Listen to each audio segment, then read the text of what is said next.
नमस्कार, आप सभी का बहुत-बहुत स्वागत। आज हम बात करेंगे बिहार चुनाव की। हाल ही में हरियाणा के मुख्यमंत्री नायब सिंह सैनी ने एक बड़ा बयान दिया, जिसके बाद बिहार में राजनीतिक पारा हाई हो गया। इसी मुद्दे पर आज चर्चा करेंगे।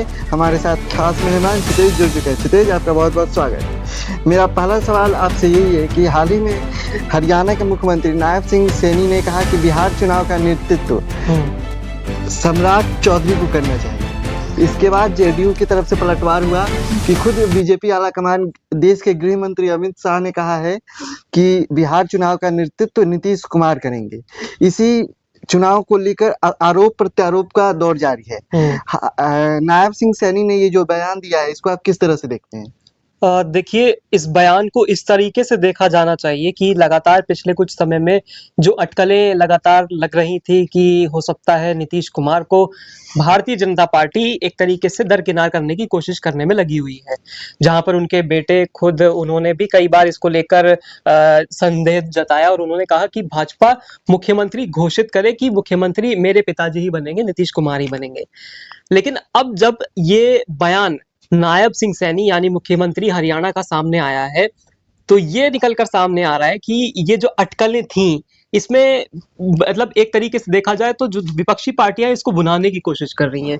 वो ये दिखाना चाह रही हैं कि जो चुनाव है ये लड़ा जाएगा सम्राट चौधरी के नेतृत्व में, क्योंकि आप देखें, याद कीजिए, सम्राट चौधरी एक समय में जब नीतीश कुमार और भाजपा का गठबंधन नहीं था, जब एनडीए में नीतीश कुमार नहीं थे, दूसरी तरफ इंडिया गठबंधन की तैयारियां कर रहे थे नीतीश कुमार, उसका पूरा संचालन कर रहे थे। तब वहां पे देखने को मिला था कि जो सम्राट चौधरी थे वो अपने सर पे साफा बांध के चलते थे और कहते थे मैं ये तब तक नहीं उतारूंगा जब तक नीतीश कुमार को कुर्सी से ना उतार दूं। लेकिन कुर्सी से उतार नहीं पाए और बल्कि उन्हीं के साथ उनकी सरकार में शामिल हो गए। कुर्सी पे आज भी नीतीश कुमार कायम है, उनका साफा वो उतर गया, वो अपनी जबान से मुकर गए।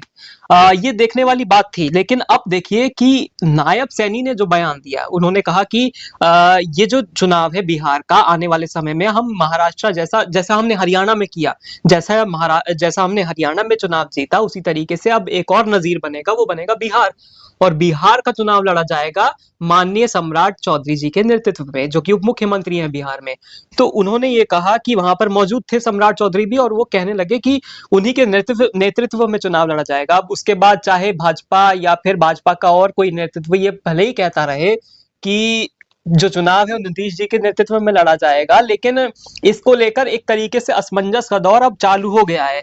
क्योंकि आप देखें, ये चुनाव का जब दौर होता है तो आम तौर पर ऐसा होता ही है कि दूसरी जो विपक्षी पार्टियां होती हैं वो आपकी छोटे छोटे बयानों को लेकर भी चर्चा का विषय बनाने लगती हैं। चाहे आप किसी भी तरफ देख लीजिए, दूसरी तरफ लालू की तरफ अगर देखें तो जो उनकी पार्टी है आरजेडी, तेजस्वी यादव को लेकर अटकलें चल रही हैं कि कांग्रेस उनके साथ चुनाव लड़ना चाह रही है, नहीं चाह रही है, क्योंकि कन्हैया कुमार एक तरीके से लगे हुए हैं पूरे जोरों शोरों से बिहार चुनाव में कांग्रेस को आगे बढ़ाने के लिए। तो ये दिखाना चाह रहे हैं कि कांग्रेस भी अपना पुराना जो पूरा वोट बैंक था, जो पुराना अपना जनाधार था, उसको बिहार में वापस लाने की कोशिश करेगी, क्योंकि कांग्रेस का जो ग्राफ है वो लगातार घटता हुआ चला जा रहा है। आप देखें तो कम्युनिस्ट पार्टियों का भी कोई उस तरीके से अब वर्चस्व जो है वो बिहार की राजनीति में दिखता हुआ नहीं दिखता है। लेकिन जैसा कि मैंने कहा कि क्या ये शिंदे जैसी जो एक तरीके से साजिश कहें हम, कि नेतृत्व में चुनाव लड़ा एक नाथ शिंदे के महाराष्ट्र में, लेकिन आखिर में जो मुख्यमंत्री बने वो देवेंद्र फडणवीस बनते हुए दिखाई दिए, तो क्या ऐसा हो सकता है जो अटकलें चल रही थी वो क्या आने वाले समय में इसको लेकर इस पर भी इस तरीके से मोहर लग सकती है? ये तो खैर आने वाला वक्त बताएगा। जी, चुनाव का माहौल अभी से ही तैयार होने लगा है बिहार में। बीजेपी इंडिया गठबंधन से पूछ रही है, जिसमें सहयोगी दल आरजेडी और कांग्रेस है, उनसे पूछ रही है कि आपका चेहरा कौन है। लेकिन खुद एनडीए में अभी तक कोई चेहरा सामने नहीं आया है। तो क्या आपको लगता है ये जो आरोप प्रत्यारोप हो रहा है, इसको लेकर जनता के बीच में एक गलत संदेश जा रहा है? क्या बीजेपी अपना कोई सीएम चेहरा प्रोजेक्ट करेगी इस चुनाव में? देखिए, सीएम चेहरा प्रोजेक्ट करने की बात है तो आम तौर पर अगर आप देखेंगे तो भाजपा अपने सीएम चेहरे के बिना ही चुनाव में उतरती हुई नजर आती। एक तरीके से आज एक हम कहें तो एक तरीके से दौर सा बन गया है, जहां पर आपको दिखेगा कि कई जगहों पर सीएम चेहरा घोषित ही नहीं करती, चाहे कोई भी जो दल हो, चाहे आप इंडिया गठबंधन देख लें, चाहे आप देख लें कि दूसरी तरफ भाजपा हो, एनडीए हो। वहीं पर जहाँ होना चाहिए था कि नीतीश कुमार को एक बार हम फिर से मुख्यमंत्री बनाएँगे, कि आपको गठबंधन का धर्म जो है वो निभाना चाहिए था नीतीश कुमार, क्योंकि नीतीश कुमार के आने से ही जिस तरफ नीतीश कुमार होंगे उस तरफ सरकार बनने वाली थी पिछले जो 5 साल का दौर रहा बिहार में लेकर। तो आप देखिए मुख्यमंत्री का चेहरा जो है वो अभी तक किसी भी तरफ से सामने नहीं आया है। चाहे आप तेजस्वी यादव की बात कर लें, एक तरफ वो कहते हैं आरजेडी की तरफ से कि मैं जो है हमारे नेतृत्व में इंडिया गठबंधन चुनाव लड़ेगा। वहाँ पर कांग्रेस अभी थोड़ा इससे हिचकिचाती हुई नजर आती है कि उनको चेहरा बनाया जाए ना बनाया जाए, क्योंकि मैंने कहा कि कन्हैया कुमार भी एक तरीके से जो बेगूसराय से आते हैं वो लगातार जनसभाएं कर रहे हैं, पुराने समय से बिहार में लगे हुए हैं, क्योंकि वहीं के वो रहने वाले थे। इसी तरीके से मैंने कहा ना, जिस तरीके से कि जो मुख्यमंत्री हैं, चाहे आप दिल्ली में देख लीजिए, भाजपा ने अपना मुख्यमंत्री का चेहरा घोषित नहीं किया था। वहां पर रेखा गुप्ता को बाद में सीएम के तौर पर स्थापित किया गया, और जिसके बाद देखने को मिल रहा है कि रेखा गुप्ता अपनी एक पॉपुलैरिटी जो है उसे बनाने की कोशिश कर रही हैं।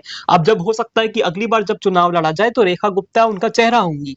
तो उसी तरीके से ये जो पार्टियां होती हैं, ये अपने काम को गिनाने की कोशिश करती हैं। वो चाहती हैं कि एक चेहरा ना बनने पाए, क्योंकि आप देखें, आप अगर टोटली तौर पर देखें, पूरे संपूर्ण रूप से देखें, तो कांग्रेस के पास जो मेन मुख्य चेहरा है वो आपको राहुल गांधी दिखेंगे, कि राहुल गांधी अगर लोकसभा में देखें तो राहुल गांधी। लेकिन उसके बाद जो आम तौर पर जो चाहे आप कर्नाटका में देखें, जहां सिद्धारमैया और साथ में डी के शिव कुमार के बीच में दौड़ थी कि किसको मुख्यमंत्री बनाया जाएगा। एक को आपको पीछे रखना था, मतलब उप मुख्यमंत्री का दर्जा दिया आपने, दूसरे को मुख्यमंत्री बनाया। तो ये लगातार इस तरीके की राजनीति आजकल देखने को मिलती है। तो मुझे नहीं लगता कि आने वाले कुछ समय में भी, जब तक बिहार चुनाव नहीं हो जाते, तब तक कोई भी सीएम का चेहरा घोषित होगा किसी भी तरफ से। जी, जी, मेरा आपसे आखिरी सवाल यही है कि आप भी जानते हैं कि बिहार में कोई भी चुनाव हो, बिना जाति फैक्टर के कोई भी चुनाव पॉसिबल नहीं है। तो क्या आपको लगता है कि इस बार भी सारी राजनीतिक पार्टियां जाति के इर्द-गिर्द ही अपनी राजनीति करेंगी, या जनता के जो मुद्दे हैं, महंगाई, बेरोजगारी, इसको लेकर चुनाव इस बार होगा? देखिए, जाति एक बहुत बड़ा फैक्टर है हमारी राजनीति में। आज भी हम इतने सालों से इसको लेकर लगातार हम चाहते आए हैं कि राजनीति जो है वो जाति आधारित ना हो, धर्म आधारित ना हो। लेकिन आज भी एक कटु सत्य है कि हमारी जो राजनीति है भारत की, वो आज भी धर्म और जाति के नाम पर चलाई जाने की कोशिश करती है। आप देखें, भाजपा एक तरफ जो है वो धर्म की राजनीति करने की कोशिश करती है कि एक समुदाय है उसको अपनी तरफ कोड़ने की कोशिश करती है, और दूसरी तरफ जो थोड़ा बहुत उनके लिए करती रहती है, और ताकि वो वाला समुदाय भी उनकी तरफ आने की कोशिश करे। दूसरी तरफ अब अगर आप देखेंगे तो तेजस्वी यादव और साथ में जो मतलब आरजेडी और साथ में कांग्रेस पार्टी है, वो लगातार जातीय जनगणना की बात करती है। आप देखेंगे कि एनडीए में भी ऐसे नेता हैं, मतलब चाहे नीतीश कुमार हो जो कि जेडीयू के नेता हैं, उन्होंने भी जातीय जनगणना कराने की कोशिश, मतलब एक सैंपल सर्वे के तौर पर देखा जाता है, क्योंकि जातीय जनगणना जो है वो केंद्र का मुद्दा है। तो आप देखेंगे कि जाति एक बहुत बड़ा फैक्टर है। लेकिन मैं पिछले कुछ समय में ये देख रहा हूं कि कन्हैया कुमार जो जिस तरीके से उनके इंटरव्यू आए, जी, जी। तो उन्होंने मुद्दों की बात, जो मेन मुद्दा उन्होंने उठाने की कोशिश की, वो था पलायन। पलायन महत्वपूर्ण रूप से एक बहुत बड़ा मुद्दा है बिहार की राजनीति में, क्योंकि आप देखेंगे कि हर साल कितने ही लोग पलायन करके बिहार छोड़कर, अपना घर-बार छोड़कर, अपना परिवार छोड़कर दूसरे प्रदेशों में जाते हैं कार्य करने के लिए। कहीं उनको मजदूरी मिल जाती है तो उस तरीके से उस जगह पर कार्य करने के लिए चले जाते हैं, या फिर हो सकता है वहां पर जब पढ़ने की इतनी सुविधाएं नहीं है, अच्छी यूनिवर्सिटीज नहीं है, तो आपको दिल्ली आना पड़ता है, या फिर आपको आसपास के क्षेत्रों में आपको ट्रैवल करना पड़ता है। तो ये एक बहुत महत्वपूर्ण मुद्दा है, क्योंकि अपने परिवार से दूर होना एक बहुत ही बड़ा कारण बनता है, जिसकी वजह से कई लोग तो इस चक्कर में वोट भी नहीं कर पाते हैं, क्योंकि अब इतनी दूर वापस कौन जाए वोट करने के लिए। तो बिल्कुल एक बहुत बड़ा मुद्दा ये जो कन्हैया कुमार ने उठाने की कोशिश की है, मैं उनके लिए, इसके लिए उन्हें सराहना देता हूं कि एक कम से कम किसी ने मुद्दा उठाने की कोशिश की है कि बिहार में जाति की राजनीति से, धर्म की राजनीति से ऊपर उठकर कार्य करने की कोशिश की है। और मैं आपको बताऊं कि बिहार में धर्म से ज्यादा जाति की राजनीति जो है वो प्रबल रूप से कार्य करती है। जी, जी, क्षितिज, आपका बहुत-बहुत शुक्रिया। आज के लिए बस इतना ही। आपसे फिर होगी मुलाकात किसी नए मुद्दे के साथ। तब तक के लिए बहुत-बहुत धन्यवाद। नमस्कार, मैं पीयूष कुमार।